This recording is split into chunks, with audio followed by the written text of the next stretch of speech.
Hello my dear students, welcome back to Edutech media. ഇന്ന് ഞാൻ നിങ്ങളുടെ മുമ്പിൽ ഏറ്റവും പ്രധാനപ്പെട്ട ഒരു കാര്യം സംസാരിക്കുന്നതിന് വേണ്ടിയിട്ടാണ് വന്നിരിക്കുന്നത്. വേറൊന്നുമല്ല, നിങ്ങൾക്ക് എല്ലാവർക്കും അറിയാം, പാഠപുസ്തകത്തിൽ അടുത്ത അധ്യയന വർഷം മുതൽ പാഠപുസ്തകത്തിൽ ഗണ്യമായ മാറ്റങ്ങൾ, പ്രകടമായ മാറ്റങ്ങൾ നമുക്ക് കാണാനായിട്ട് സാധിക്കും. അതിൽ പ്രധാനപ്പെട്ട ഒരു ഭാഗം എന്താണെന്ന് വെച്ച് കഴിഞ്ഞാൽ, ഈ കൊല്ലം 2 ഘട്ടങ്ങളായിട്ടാണ് ടെക്സ്റ്റ് ബുക്കിലെ ചേഞ്ചുകൾ വരാൻ തുടങ്ങുന്നത്. ഈ കൊല്ലം 1, 3, 5, 7, 9 ക്ലാസ്സുകളിലെ പാഠപുസ്തകങ്ങളാണ് ഈ കൊല്ലം മാറുന്നത്. 2ാം ഘട്ടമായിട്ട് 2, 4, 6, 8, 10 ക്ലാസ്സുകളിലെയും ടെക്സ്റ്റ് ബുക്കുകൾ മാറുന്നുണ്ട്. അപ്പോൾ നമ്മളിന്ന് പരിശോധിക്കാൻ പോകുന്നത് ഈ പാഠപുസ്തകങ്ങളിൽ വന്നിട്ടുള്ള പ്രകടമായിട്ടുള്ള മാറ്റങ്ങൾ എന്തൊക്കെയാണെന്നുള്ളതാണ് നമ്മളുടെ ഇന്നത്തെ ചർച്ചാ വിഷയം. 1, 3, 5, 7, 9 ക്ലാസ്സുകളിലെ പാഠപുസ്തകങ്ങളിലാണ് ഈ കൊല്ലം മാറ്റം നമുക്ക് പ്രതീക്ഷിക്കാൻ സാധിക്കുന്നത്. എല്ലാ പാഠപുസ്തകങ്ങളിലും ഭരണഘടന ആമുഖം കൊടുത്തിട്ടുണ്ട് എന്നുള്ളതാണ് പ്രകടമായിട്ടുള്ള മാറ്റങ്ങളിൽ ഒന്നാമത്തേത്. 2ാമത്തെ പ്രധാനപ്പെട്ട കാര്യം എന്തെന്ന് വെച്ച് കഴിഞ്ഞാൽ, ഇതിനു മുൻപ് വരെ പാഠപുസ്തകങ്ങളുടെ മാറ്റങ്ങൾ നമ്മളെടുക്കുമ്പോൾ അധ്യാപകർക്ക് മാത്രമായിരുന്നു ഹാൻഡ് ബുക്കുകൾ ഉണ്ടായിരുന്നത്.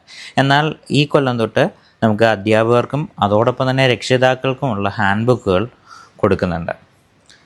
പിന്നീടുള്ളൊരു മാറ്റമെന്ന് പറയുന്നത്, പാഠപുസ്തക മാറ്റത്തിൻ്റെ ഭാഗമായിട്ട് അധ്യാപകർക്ക് പ്രത്യേക പരിശീലനവും അതോടൊപ്പം തന്നെ പാഠപുസ്തകങ്ങളിൽ നമ്മളുടെ കുട്ടികൾ തന്നെ വരച്ചിരിക്കുന്ന ചിത്രങ്ങൾ ഉൾപ്പെടുത്തിയിട്ടാണ് ഈ കൊല്ലത്തെ പാഠപുസ്തകങ്ങൾ മുന്നോട്ട് വരുന്നത്.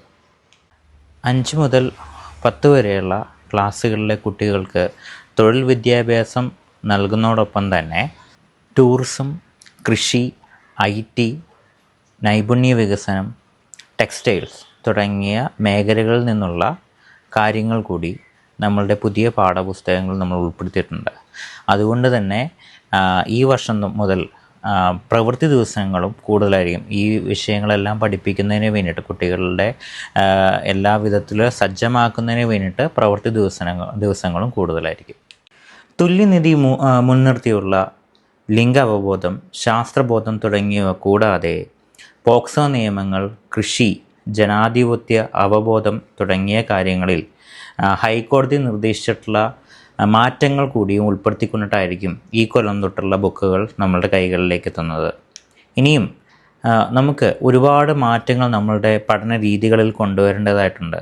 ഓരോ കുട്ടിയുടെയും കഴിവിനനുസരിച്ചിട്ടുള്ള മൂല്യനിർണ്ണയവും അതുപോലെ തന്നെ അവൻ്റെ പ്രത്യേകതരമായിട്ടുള്ള കഴിവുകൾ മുന്നോട്ട് കൊണ്ടുവരുന്നതിന് വേണ്ടിയിട്ടുള്ള പാഠ്യപദ്ധതി മാറ്റങ്ങൾ ഇനിയും വരും കാലങ്ങളിൽ നമുക്ക് സൃഷ്ടിക്കാൻ സാധിക്കട്ടെ എന്ന ശുഭാപ്തി വിശ്വാസത്തോടു കൂടി നമുക്ക് പുതിയ അധ്യയന വർഷത്തെ വരവേൽക്കുന്നതിന് വേണ്ടിയിട്ട് നമുക്ക് തയ്യാറെടുക്കാം. This is Jiju signing out.